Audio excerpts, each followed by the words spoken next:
Terima kasih Bapa, terima kasih Yesus untuk segala kasih dan kebaikan kemurahan Tuhan yang Kau berikan kepada kami sampai dengan pagi hari ini. Kami boleh bangun dengan selamat, itu semua karena kemurahan Tuhan. Sebelum kami mulai aktivitas kami, izinkan kami untuk bersekutu dengan Tuhan, berdoa, memuji muliakan nama Tuhan, dan mendengarkan kebenaran firman Tuhan melalui channel YouTube ini. Berbicara bagi kami Tuhan, karena kami telah siap untuk mendengarkan kebenaran firman Tuhan. Dalam nama Yesus kami sudah berdoa dan mengucap syukur. Amin. Shalom ibu bapak saudara terkasih dalam nama Tuhan kita Yesus. Semangat pagi, bertemu kembali di channel Leonardo Butar-Butar dalam khotbah 5 menit aja atau kelima untuk renungan harian.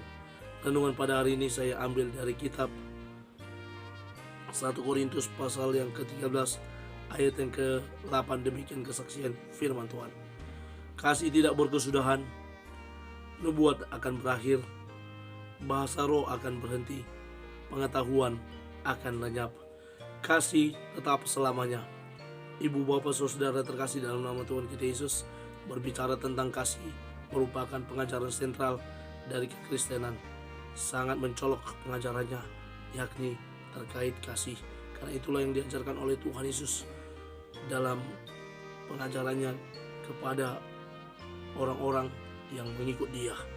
Bahkan dalam hukum yang pertama dan terutama, kasihilah sesamamu manusia seperti dirimu sendiri, kasihilah musuhmu, dan seterusnya. Berbicara tentang kasih, kasih merupakan sesuatu yang harus diwujud nyatakan dari karakteristik dari iman kekristenan kita. Karena apa? Dengan kita mengasihi, kita menunjukkan bagaimana pengajaran Tuhan dalam hidup kita. Ini pula yang disampaikan oleh Rasul Paulus kepada jemaat di Korintus, di mana Paulus melihat dan mengajar kepada jemaat di Korintus bagaimana tentang kasih dan mengasihi.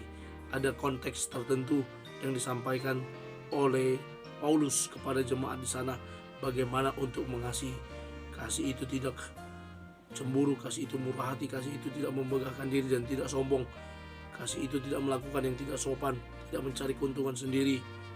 Ia tidak bersuka cita atas tidak keadilan, tetapi bersuka cita karena kebenaran. Ia menutupi segala sesuatu, percaya segala sesuatu, mengharapkan segala sesuatu, sabar menanggung segala sesuatu. Kurang lebih itulah ukuran yang disampaikan oleh Rasul Paulus terkait kasih.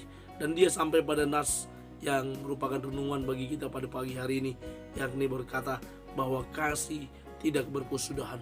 Kasih tidak akan berkesudahan karena apa? Di akhirnya juga kita akan mendapat kasih Allah dalam hidup ini, di mana kita akan menerima kasih Allah untuk menerima karya keselamatan yang telah disediakan bagi kita. Di hari penghakiman yang akan datang juga kita akan menerima kasih Allah. Dikatakan nubuat akan berakhir, bahwa ada nubuat yang dari sejak perjanjian lama sampai perjanjian baru ada orang yang bernubuat, namun firman Tuhan berkata pada hari ini itu akan berakhir. Nubuatan tersebut akan berakhir, tetapi kasih tetap selamanya. Lalu dikatakan juga ada orang yang selalu berbahasa roh, dan itu pun akan berakhir, tetapi kasih tetap selamanya. Dikatakan lagi pengetahuan pun akan lenyap, tetapi kasih tak akan berkesudahan, kasih tetap untuk selamanya. Karena itu ibu bapak saudara, mari kita terus tinggal diam di dalam kasih Tuhan, karena kasihnya nyata di dalam hidup kita, sudah kita rasakan dalam hidup kita. Karena kita sudah menerima kasih Tuhan, maka sudah semestinya kita juga mewujud nyatakan, mengimplementasikan dalam kehidupan kita sehari-hari untuk belajar terus menerus mengasihi. Gilbert K. Chesterton berkata, Alkitab memberi tahu kita untuk mengasihi sesama kita dan juga mengasihi musuh kita.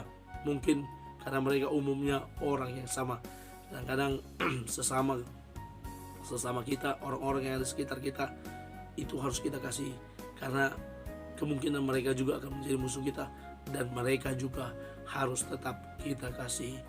Dalai Lama 17, seorang pemimpin spiritual Tibet, berkata, jika kamu ingin orang lain bahagia, belajarlah mengasihi. Jika kamu ingin bahagia, belajarlah mengasihi. Mari kita terus belajar untuk mengasihi, karena dengan mengasihi kita akan terus menunjukkan bagaimana indahnya perdamaian. Karena dengan terus belajar mengasihi, kita mewujud nyatakan pengajaran iman Kristen di tengah-tengah dunia ini. Selamat mengasihi pada hari ini, dan selamat terus belajar kasih mengasihi. Amin. Kita bersatu dalam doa. Terima kasih Bapa untuk firman-Mu. Mampukan kami untuk menjadi para pelaku kebenaran firman Tuhan yang mampu mengimplementasikan, mewujud nyatakan kasih dalam kehidupan kami sehari-hari. Kami mulai hari ini dengan kasih Tuhan. Dalam nama Yesus kami sudah berdoa dan mengucap syukur. Amin. Selamat beraktivitas. Tuhan Yesus memberkati. Shalom.